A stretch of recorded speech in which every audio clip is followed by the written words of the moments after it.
In digital Marathi, जनतेच्या हक्काचं व्यासपीठ। पोलीस आयुक्त ठाणे शहर यांच्या मार्गदर्शनाखाली अंमली पदार्थ विरोधी मोहिमेची धडक कारवाई सुरू आहे। याच मोहिमेअंतर्गत पोलीस नाईक हेमंत पाटील यांना त्यांच्या खास गुप्त बातमीदारामार्फत माहिती मिळाली की अंबरनाथ पश्चिम येथील बंद डीएमसी कंपनीच्या मागे एक इसम गांजाची विक्री करण्याच्या उद्देशाने येणार आहे। सदर माहितीच्या आधारे गुन्हे शोध पथकाने तात्काळ 2 पंचासह संबंधित ठिकाणी छापा मारला। यावेळी अटक करण्यात आलेल्या इसमाचे नाव मनोज रामप्रसाद यादव असून तो वांगणी येथे राहतो। त्याच्याकडून 2 किलो वजनाचा गांजा जप्त करण्यात आला। जप्त केलेल्या गांजाची किंमत 14,000 रुपये असल्याचे पोलिसांनी सांगितले।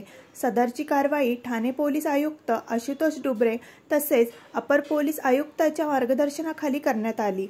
या मोहिमेत पोलीस उपायुक्त सचिन गोरे, सहाय्यक पोलीस आयुक्त शैलेश काळे, वरिष्ठ पोलीस निरीक्षक बालाजी पांढरे, किशोर शिंदे काजारी, पोलीस उपनिरीक्षक काळदाते आणि गुन्हे शोध पथकातील पोलीस संजय चव्हाण, दत्ता जाधव, सचिन जाधव, हेमंत पाटील, सूर्यवंशी मुंडे आणि संजय जोशी यांनी सहभाग घेतला। नमस्कार। अंबरनाथ पोलीस स्टेशन हद्दीमध्ये डीएमसी कंपनीच्या बॅक साईडला आम्हाला गोपनीय बातमीदारामार्फत एक माहिती मिळाली होती की सदर ठिकाणी एक व्यक्ती गांजा घेऊन येणार आहे। त्या अनुषंगानं आम्ही छापा कारवाई करण्याचा एक प्रयत्न केला। त्यासाठी माझ्या कार्यालयातून त्यांना परवानगी देण्यात आली। त्या अनुषंगानं आम्ही छापा कारवाई केली। त्यामध्ये मनोज रामप्रसाद यादव या आरोपीकडे 2 किलो गांजा आम्हाला प्राप्त झालेला आहे। एकूण 2 किलो गांजा पकडलेला आहे। तो 14,000चा मुद्देमाल आहे।